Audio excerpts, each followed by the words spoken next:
ज्ञानवापी मस्जिद को लेकर एक बार फिर विवाद चल रहा है।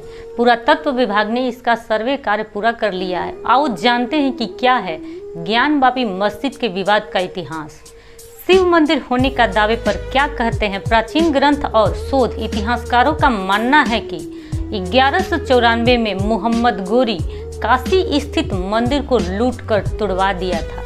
फिर से जब मंदिर बना लिया गया तो 1447 में जौनपुर के सर की सुल्तान महमूद शाह द्वारा मंदिर को तुड़वा दी गई और फिर 1669 में औरंगजेब के आदेश से मंदिर के आधे हिस्से पर मस्जिद बनाई गई। हालांकि मस्जिद के गुंबद का अलग से बनाकर मंदिर की नींव और मलबे का ही उस पे उपयोग किया गया था। मंदिर टूटने और मस्जिद बनने के 125 साल तक कोई मंदिर नहीं बना था।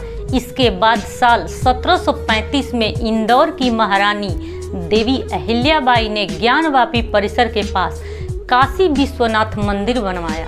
1809 में हिंदू समुदाय के लोगों द्वारा ज्ञानवापी मस्जिद को उन्हें सौंपने की मांग की गई। बनारस के तत्कालिक जिला दंडाधिकारी मिस्टर वाटसन ने वाइस प्रेसिडेंट इन काउंसिलिंग को एक पत्र लिखकर ज्ञानवापी परिसर हिंदुओं को हमेशा के लिए सौंपने को कहा था, लेकिन यह भी कभी संभव नहीं हो पाया। 1984 में विश्व हिंदू परिषद ने कुछ राष्ट्रवादी संगठनों के साथ मिलकर ज्ञानवापी मस्जिद के स्थान पर मंदिर बनवाने के उद्देश्य से राष्ट्रव्यापी अभियान चलाया। 1991 में हिंदू पक्ष की ओर से मस्जिद और पूर्ण परिसर में सर्वेक्षण और उपासना के लिए अदालत में एक याचिका दायर की गई। मस्जिद सर्वेक्षण के लिए दायर की गई याचिका के बाद संसद ने उपासना स्थल कानून बनाया। तब आदेश दिया गया कि 15 अगस्त 1947 से पहले अस्तित्व में आए किसी भी धर्म के पूजा स्थल को किसी दूसरे में नहीं बदला जा सकता। फिर से 1993 में विवाद के चलते इलाहाबाद हाई कोर्ट ने स्टे लगाकर यथास्थिति कायम रखने का आदेश दिया। 2018 में सुप्रीम कोर्ट ने आदेश की वैधता 6 माह के लिए बताई।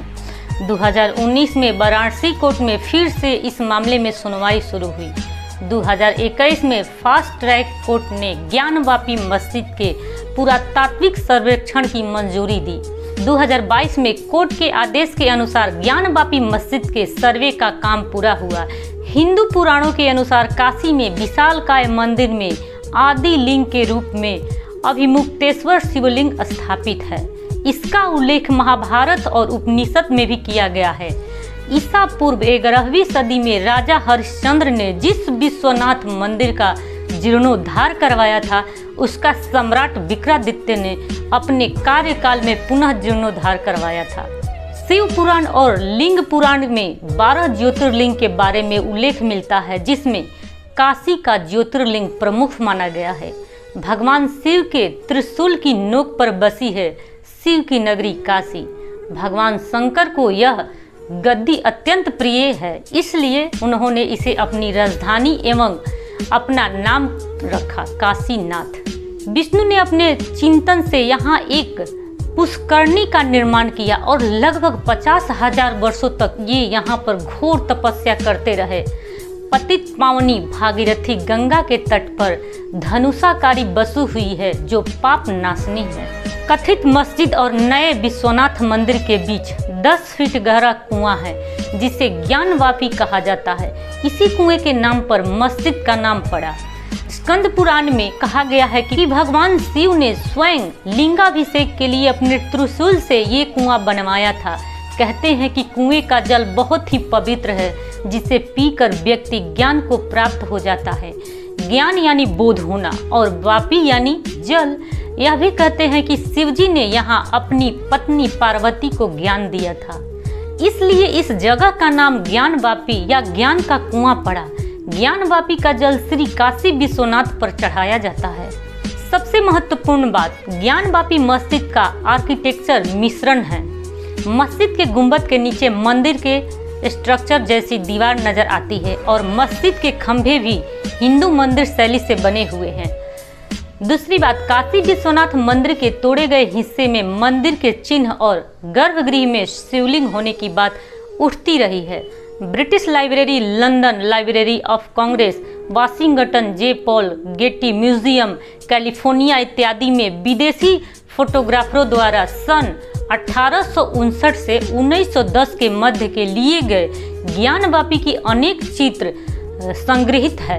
एक विदेशी फोटोग्राफर सैमुअल वर्न के द्वारा फोटो 1863 से 70 के बीच लिया था। इसके कैप्शन में लिखा है, ज्ञानवापी या ज्ञान का कुआं बनारस तस्वीर में हनुमान जी की मूर्ति, घंटी एवं खंभों की नक्काशी दिखाई गई है। ज्ञानवापी को लेकर हिंदू पक्ष का दावा है कि ज्ञानवापी विवादित ढांचे की जमीन के नीचे 100 फीट ऊंचा आदि विश्वेश्वर का स्वयंभू ज्योतिर्लिंग है। विवादित ढांचे के दीवारों पर देवी देवताओं की चित्रण है। हाल ही में मस्जिद के सर्वे में यह खुलासा हुआ है कि तहखानों में एक शिवलिंग है। तहखाने में स्तंभ में मूर्तियां अंकित है। वहां कई मूर्तियां और कलश के होने की बात भी कही जा रही है। ज्ञानवापी मस्जिद की दीवारों पर स्वास्तिक, त्रिशूल और ओम के निशान पाए गए हैं। इसमें मगरमच्छ का शिल्प है। जहां नमाज पढ़ी जाती है वहां पर दीवारों में जगह जगह पर श्री, ओम आदि लिखे हुए हैं। स्तंभ अष्टकोण से बने हुए हैं जो कि हिंदू मंदिरों में पाए जाते हैं। मस्जिद की ओर मुंह किए हुए नंदी इस बात को दर्शाता है कि उस ओर शिवलिंग है। मस्जिद परिसर में स्थित श्रृंगार गौरी मंदिर का होना इसका सबूत है। ज्ञानवापी मस्जिद का जो मुख्य गुंबद है उसके नीचे भी एक गुंबद है। दोनों के बीच करीब 6 से 7 फुट की गैप है। नीचे के गुंबद को गुंबद नहीं कहा जा सकता क्योंकि वह शंकुआकार है। ऐसा हिंदू स्थापत्य शैली में ही बनता है। गुंबद में जो नीचे का भाग है वह मंदिर का मूल स्ट्रक्चर है। अब इसमें आप सभी का राय क्या है वो कमेंट करके ज़रूर बताइएगा और ये वीडियो अच्छे लगे तो आगे भी अपने दोस्तों के साथ शेयर करिएगा। मिलते हैं अगली वीडियो में, तब तक आप खुश रहिए, मुस्कुराइए। जय हिंद।